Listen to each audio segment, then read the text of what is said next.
Hello दोस्तों, हम आ गए हैं एक और नेक्स्ट वीडियो के साथ में।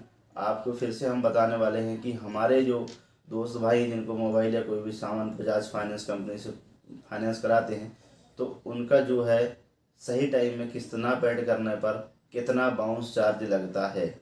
ठीक है ना गाइस। अगर आपकी किस्त एक बार बाउंस हो जाती है तो पहली बात तो कि आपकी सिविल स्कोर कम हो जाएगा और आपकी सिविल ख़राब हो जाएगी। ऑनलाइन में आप दोबारा कोई भी चीज़ फाइनेंस नहीं करा पाएंगे, आपको लोन नहीं मिल पाएगा, क्योंकि आपने अपना सिविल को ख़त्म कर लिया है, आपका सिविल कम हो गया है। क्योंकि आपने समय से किस्त पेड नहीं किया है। तो गाइस, आपको ये लगता है कि यार हम कोई भी मोबाइल को फाइनेंस कर लेते हैं या किसी भी जगह से हम 10,000 या 5,000 रुपये का लोन ले लेते हैं और लोन को हम नहीं पटाएंगे, हम दिल्ली भोपाल जम्मू जहाँ जाना आपको वहाँ जा सकते हैं और आपको किस्त नहीं पटाएंगे तो आपका क्या होगा दोस्तों, सिविल ख़राब हो जाएगा। ठीक है ना गाइस। तो सिविल ख़राब होने के बाद में फिर आपकी वैल्यू ऑनलाइन में कुछ भी नहीं रहेगी। आपके नाम से ना तो लोन मिलेगा, ना तो आपको कोई मोबाइल फाइनेंस होगा, ना कोई भी प्रोडक्ट फाइनेंस नहीं हो पाएगा। तो आपसे निवेदन है कि आप कोई भी प्रोडक्ट को, अगर या आप लोन लेते हैं या फिर आप कोई भी चीज़ परचेज करते हैं, फाइनेंस कराते हैं, तो उसकी किस्त आपको टाइम टू टाइम पेड करना चाहिए। जैसे कि दोस्तों, मैंने अभी तक देखा है कि आप गाड़ी घोड़े जो भी कुछ भी खरीदते हैं, बड़ी बड़ी मोटरसाइकिल खरीद लेते हैं, फाइनेंस कर लेते हैं, बजाज से कर लेते हैं, और भी अदरवाइज कंपनी रहती है बहुत सारी, उनसे आप खरीद लेते हैं। लेकिन अगर आप मोबाइल, कूलर, टीवी, फ्रिज, पंखा, अगर आप इत्यादि जी इलेक्ट्रॉनिक सामान है दोस्तों, इसको आप फाइनेंस कराते हैं और अगर आपकी किस्त एक भी बाउंस हो जाती है, जैसे कि आपकी किस्त 1,200 रुपये की और अगर वो बाउंस हो जाती है, तो आपकी किस्त बाउंस होने पर दोस्तों 750 रुपये का बाउंस लगता है। कितने रुपए का लगता है दोस्तों? 750 रुपये का। उसका रीजन क्या है गाइस? 750 रुपये का बाउंस इसलिए लग जाता है आपका, और 750 के बाउंस के साथ में आपकी सिविल भी खराब हो जाती है और आपको बाउंस भी हटाना पड़ेगा और आपकी किस्त को भी पेड करना पड़ेगा। उसके लिए क्या उपाय है कि आप टाइम टू टाइम किस्त पेड करेंगे तो आपके साथ में ऐसा नहीं होगा। लेकिन आप टाइम टू टाइम किस्त पेड नहीं करते हैं गाइस, तो आपको इतना बाउंस झेलना पड़ता है। अगर आपकी किस्त एक भी बाउंस होती है तो आपका ईएमआई कार्ड जो है ब्लॉक हो जाता है और आपको 750 की बाउंसिंग चार्ज फिर से भरना पड़ेगा। मान लेने की आपकी किस्त 1,200 रुपये की है और आपने उसकी किस्त को आपने टाइम से पेड नहीं किया, तो आपको 750 रुपये का बाउंस लग जाता है गाइस। कैसे लग जाता है वो आपको बताता हूँ। पहला बाउंस जो लगता है गाइस, पहला बाउंस जो है वो है 450 रुपये। बजाज फाइनेंस कंपनी की तरफ से 450 रुपये आपको बाउंस लग जाता है। ठीक है ना। और बैंक जो है दोस्तों 295 ईसीएस चार्ज काट लेती है, तो ये आपके 750 रुपये हो गया गाइस। तो ऐसा करके आपको 750 रुपये पेड करना पड़ता है बाउंसिंग के तौर पर।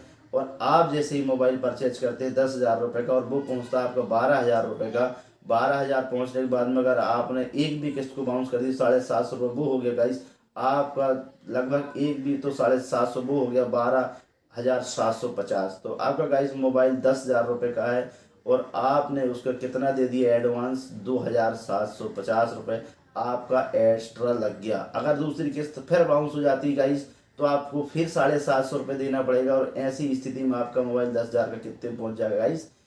15-20 हज़ार रुपये का, अगर आप टाइम टू टाइम किस्त पेड नहीं करेंगे तो। ठीक है ना। ये बजाज फाइनेंस कंपनी लिमिटेड की ये जो स्कीम है, इसको समझना बहुत ही ज़्यादा अनिवार्य है।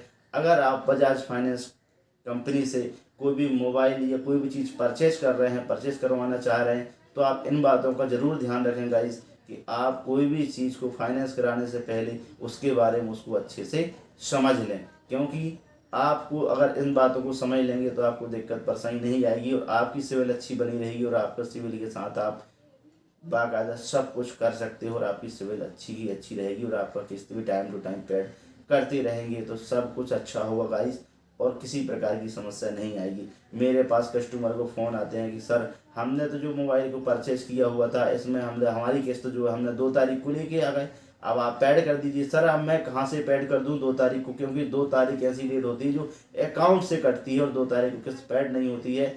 लेकिन वो बाउंस तो आपको लग गया, 2 तारीख नहीं होता गाइस। अगर आपको किस्त पेड करना अलग से मेरे द्वारा पेड करना है तो आपको सबसे पहले 25 तारीख के पहले आपसे मिलना पड़ेगा मेरे को, है ना। आपको मिलना पड़ेगा मुझसे कि सर मुझे किस्त पेड करनी है मेरी जो कि 25 तारीख से पहले आपको एडवांस EMI पेड कर सकते हैं और आप अपने टेंशन ख़त्म कर देंगे।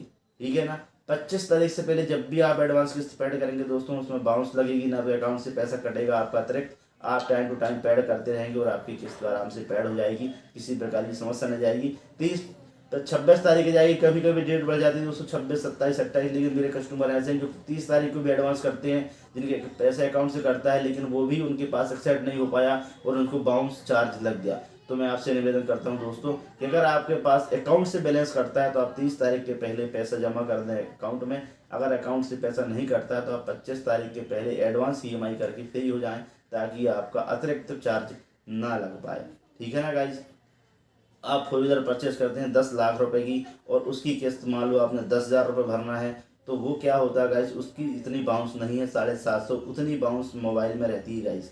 समझ गए ना। क्योंकि मोबाइल इलेक्ट्रॉनिक सामान में आपकी बाउंसिंग चार्ज ज़्यादा रहता है, इस वजह से आपको समय से पहले जमा करना जरूरी है अपनी किस्त को। ठीक है गाइस, इतनी बात आपको समझ में आ गया। बस इतना ही, मिलते हैं नेक्स्ट वीडियो में। मैंने आपको सारी बात कवर कर दी है दोस्तों। अगर आपको किस्त कैसे पेड करना, उसकी लिंक मेरे पास नीचे डिस्क्रिप्शन में है, आप वहां से देख सकते हैं किस तरह हमें किस्त को पेड करना है और कैसे पेड करना है। मैं आपको गाइस